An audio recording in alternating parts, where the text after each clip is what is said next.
Hello students, आज का हमारा टॉपिक है हाउ लिक्विड कंडक्ट इलेक्ट्रिसिटी। तो क्वेश्चन ये बनता है, क्या सारे लिक्विड जितने भी नेचर में हैं, क्या वो सभी लिक्विड इलेक्ट्रिसिटी को कंडक्ट करेंगे या कुछ सेलेक्टेड ही इलेक्ट्रिसिटी को कंडक्ट करेंगे। तो चलो देखते हैं कोई भी लिक्विड इलेक्ट्रिसिटी को कंडक्ट कैसे करता है। एसिड और बेस के कंसेप्ट में हमने पढ़ा था कि एसिड जो है वो H पॉजिटिव आयन बनाते हैं और जो बेस है वो क्या करते हैं, OH नेगेटिव आयन को रिलीज़ करते हैं। ठीक है, एसिड की कैटेगरी क्या थी, H2SO4, HCl, HNO3 और बेसिस क्या थे, KOH, NaOH। Okay, KOH, NaOH ये सब किस कैटेगरी में आते हैं, ये आते हैं बेस की कैटेगरी में। अब इनमें एक एक चीज़ कॉमन है, इसमें भी H पॉजिटिव आयन है, ये भी H पॉजिटिव आयन है और ये भी H पॉजिटिव आयन को रिलीज़ करेगा। और जो ये बेस हैं ये भी OH नेगेटिव को रिलीज़ करेंगे, ये OH NaOH भी OH नेगेटिव को रिलीज़ करेगा, COH ट्वाइस भी OH नेगेटिव को रिलीज़ करेगा। सो इन सब में, एसिड में और बेस में एक चीज़ कॉमन है, आप लोग देखिए इनमें H पॉजिटिव कॉमन है, एसिड में H पॉजिटिव कॉमन है और बेस में OH नेगेटिव कॉमन है। तो ये जो आयन्स हैं ना, H पॉजिटिव और OH नेगेटिव आयन्स हैं, यही रिस्पॉन्सिबल होती हैं किसी भी लिक्विड में क्या होने के लिए, यही आयन्स रिस्पॉन्सिबल करती हैं कि कौन सा एसिड या कोई भी लिक्विड कब इलेक्ट्रिसिटी को कंडक्ट करेगा या नहीं करेगा। अगर किसी भी लिक्विड में H पॉजिटिव आयन है या OH नेगेटिव आयन है या कोई और आयन प्रेजेंट है, Na पॉजिटिव आयन प्रेजेंट है, Cl नेगेटिव आयन प्रेजेंट है, तो इन्हीं आयन्स की वजह से कोई भी लिक्विड इलेक्ट्रिसिटी को कंडक्ट करता है। अगर किसी भी लिक्विड में ये आयन्स प्रेजेंट नहीं होंगी तो क्या होगा, वो लिक्विड इलेक्ट्रिसिटी को कंडक्ट नहीं करेगा।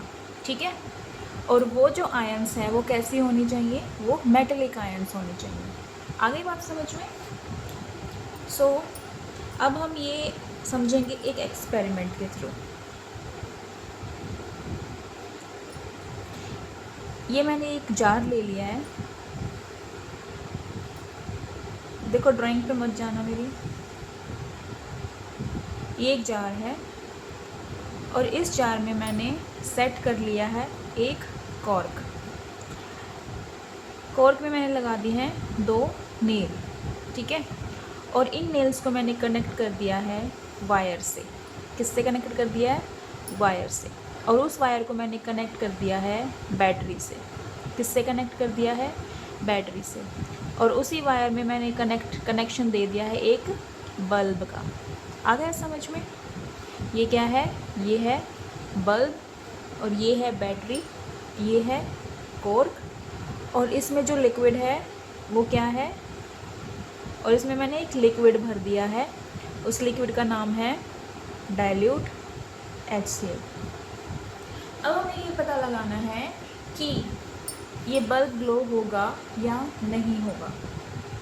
ठीक है, इससे पहले मैंने आपको क्या समझाया था कि किसी भी लिक्विड में अगर आयन्स रिलीज़ होंगी, किसी भी लिक्विड में अगर आयन रिलीज़ होंगी तो वो लिक्विड इलेक्ट्रिसिटी को कंडक्ट करेगा, अदरवाइज़ वो लिक्विड इलेक्ट्रिसिटी को कंडक्ट नहीं करेगा।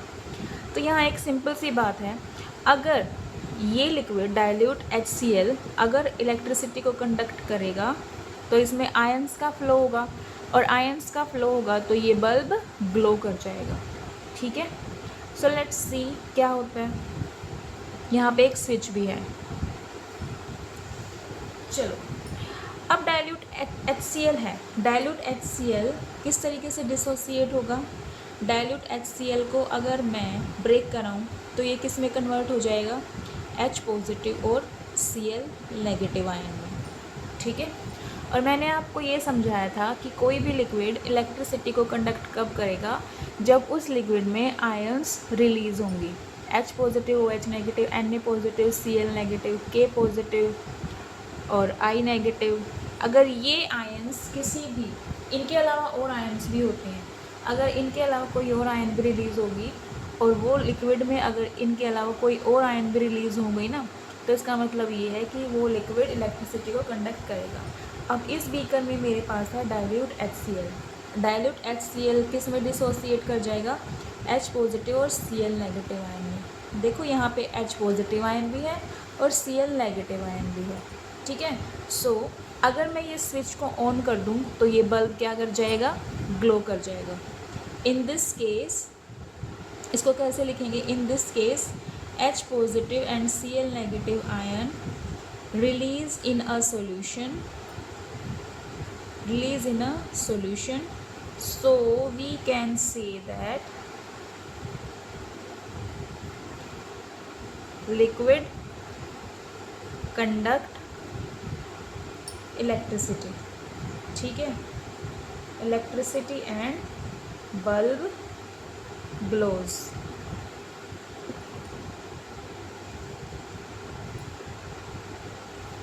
आगे इतना समझ में आ गया? सो हम इसका एक कंक्लूजन निकाल सकते हैं। इसका कंक्लूजन ये होगा, अगर किसी भी लिक्विड में आयंस रिलीज़ होंगी तो वो लिक्विड इलेक्ट्रिसिटी को कंडक्ट कर देगा, अदरवाइज नहीं करेगा। यहाँ पे एक्सेप्शन भी आपको देखने को मिलते हैं। यहाँ पे 2 एक्सेप्शन हैं। आपने अल्कोहल के बारे में सुना होगा, शराब। आपने ग्लूकोज के बारे में सुना होगा, ठीक है। ये 2 ऐसे लिक्विड हैं जो कि इलेक्ट्रिसिटी को कंडक्ट नहीं करते, which does not conduct electricity. ये एक्सेप्शन केस है, ठीक है। अल्कोहल और ग्लूकोज इलेक्ट्रिसिटी को कंडक्ट नहीं करते। अगर मैं इस बीकर में डाइल्यूट HCl की जगह या तो ग्लूकोज डाल देती या अल्कोहल डाल देती तो इस केस में बल्ब ग्लो नहीं होता। आ गई समझ में? इतना आ गया?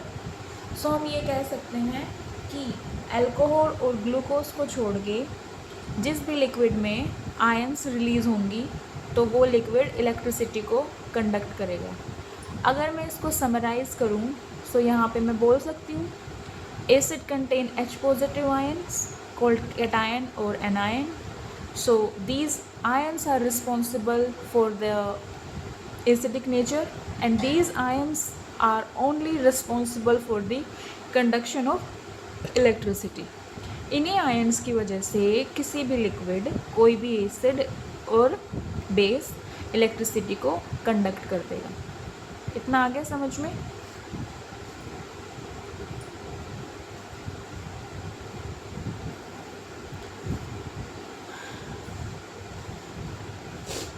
अब यहाँ पे कुछ और एग्जांपल लेते हैं हम एसिड्स के। एसिड्स में मैंने क्या बताया था कि उसमें H पॉजिटिव आयन होती हैं और H पॉजिटिव आयन क्या है? कैटायंस हैं और एनायंस भी प्रेजेंट होती हैं। जिस पे नेगेटिव चार्ज आ गया उसको बोलेंगे एनायंस, जिस पे पॉजिटिव चार्ज आ गया उसको बोलेंगे कैटायन। अगर मैं NO3 नेगेटिव की बात करूँ तो ये क्या है? ये है एनायन। NO3 नेगेटिव आयन किस में है? HNO3 एसिड में है। और Cl नेगेटिव एनायन किस में है? HCl में है। इसको सिंपल फॉर्म में मैं आपको समझाने की कोशिश करूँगी। HCl है, HCl को अगर डिसोसिएट किया जाए तो H पॉजिटिव और Cl नेगेटिव में कन्वर्ट होगा। H पॉजिटिव क्या है? कैटायन है और Cl नेगेटिव क्या है? एनायन है, ठीक है। HNO3 में H positive plus NO3 negative में कन्वर्ट हो जाएगा। ये क्या है? H पॉजिटिव क्या है? कैटायन है और ये है एनायन, ठीक है। ये जो कैटायन और एनायन है, these are responsible for conduction of electricity in acid, ठीक है। जो करंट है, करंट को पास करने के लिए क्या चाहिए होता है? करंट को पास करने के लिए आयंस चाहिए होती हैं, ठीक है। सो एसिड में ये आयंस प्रेजेंट होंगी जो कि इलेक्ट्रिसिटी को अपने साथ लेके जाएंगे एक टर्मिनल से दूसरे टर्मिनल में। अगर ये आयंस ना हो तो इलेक्ट्रिसिटी भी कंडक्ट नहीं होगी। इतना आ गया समझ में।